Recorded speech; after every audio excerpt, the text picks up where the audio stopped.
warahmatullahi wabarakatuh. Waalaikumsalam.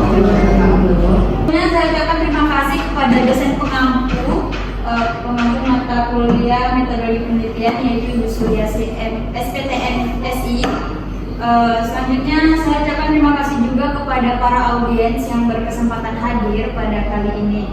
Baiklah, langsung saja saya Ria Intika akan mempresentasikan penelitian saya yang insya Allah akan dilakukan dengan judul pengaruh penambahan berbagai level tepung daun lamtoro atau Leucaena leucocephala fermentasi pada ransum terhadap produksi unggas pedaging.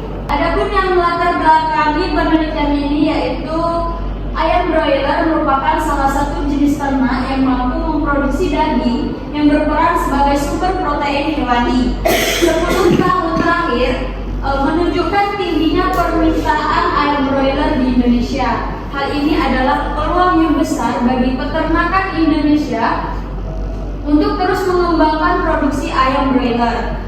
Produktivitas ayam broiler berbanding terbalik dengan kesediaan pakan yang berkualitas dan kendala yang dihadapi para peternak yaitu tingginya harga pakan yang dapat berimbas pada rendahnya keuntungan yang didapatkan oleh pelaku peternakan ayam broiler.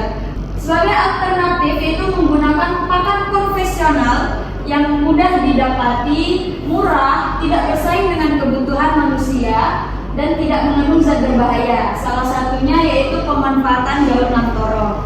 SIWD melaporkan hasil penelitian dari beberapa peneliti bahwa lamtoro penting sebagai sumber bahan pakan karena kaya akan protein, asam amino esensial, mineral, karotenoid, dan vitamin. Meskipun terdapat limosin sebagai faktor anti nutrisi yang dapat menghambat dalam pemanfaatan secara intensif, tetapi lamtoro sudah lama digunakan untuk pakan ternak ruminansia dan monogastrik dan dapat dilakukan proses fermentasi terlebih dahulu sebelum diberikan kepada ternak.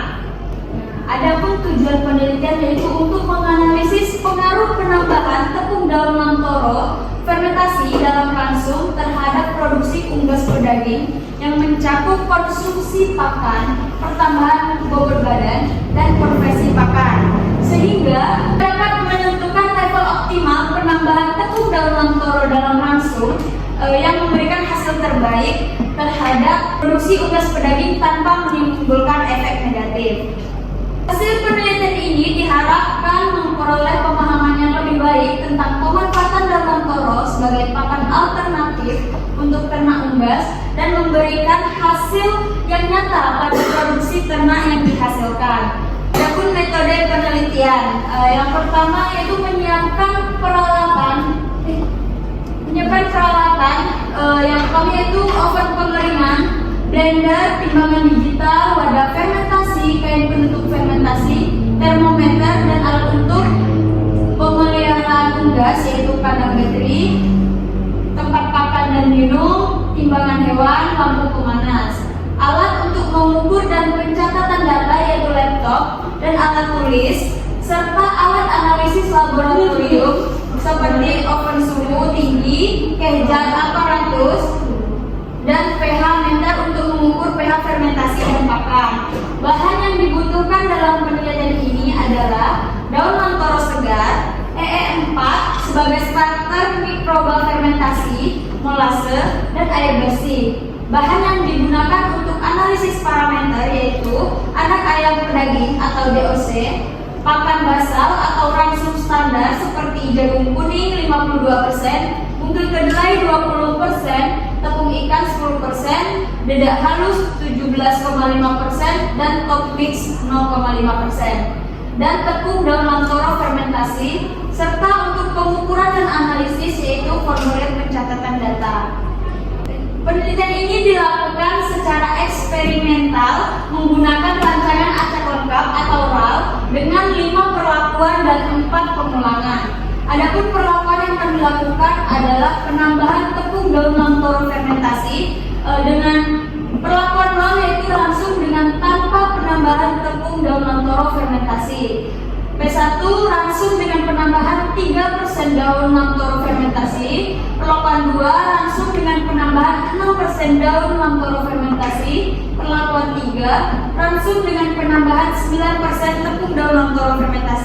Dan perlakuan 4 berlangsung dengan penambahan 12% tepung daun laktoro fermentasi. Tahap penelitiannya yang pertama persiapan alat dan bahan. Selanjutnya persiapan daun laktoro segar yang tidak layu, yang tidak menguning, lalu dicuci hingga bersih untuk menghilangkan kotoran yang menempel pada daun laktoro. Nah, seperti dapat dilihat sekalian, proses pembuatan tepung daun laktoro fermentasi. Yang pertama yaitu daun laktoro segar sekitar 5 kg yang sudah dicuci bersih, itu direndam terlebih dahulu selama 24 jam. Selanjutnya dilakukan penirisan. Sembari penirisan, kita campurkan melasa dan empat beserta air, aduk hingga homogen. Selanjutnya yaitu proses fermentasi. Daun yang telah ditiriskan itu disemprotkan cairan fermentasi kita tadi. Selanjutnya dilakukan proses fermentasi hingga terciumnya bau fermentasi yang khas. Setelah terfermentasi, selanjutnya dilakukan pengeringan di oven dengan suhu 60 derajat Celcius selama 24 jam hingga benar-benar kering. Ini proses penggilingan, lalu pengayakan agar hasil yang didapatkan lebih halus, baru tepung daun laktoro fermentasi siap digunakan. Adapun parameter yang diuji yaitu konsumsi pakan yang diperoleh dengan menghitung selisih pakan yang diberikan dengan pakan yang tersisa. Selanjutnya pertambahan bobot badan diperoleh dari selisih antara akhir dengan berat awal periode. Selanjutnya konversi pakan yang diperoleh dari perbandingan antara jumlah pakan yang dikonsumsi dengan penambahan berat badan. Analisis statistik yang dihasilkan kemudian diolah secara statistik dengan menggunakan analisis ragam rancangan acak lengkap atau RAL yang menurut Steele dan Tori pada tahun 1994 yang terdiri dari 5 perlakuan dan 4 ulangan. Mungkin sekian presentasi saya pada kali ini. Kepada audiens saya ucapkan terima kasih. Saya akhiri. Wassalamualaikum warahmatullahi wabarakatuh. Waalaikumsalam.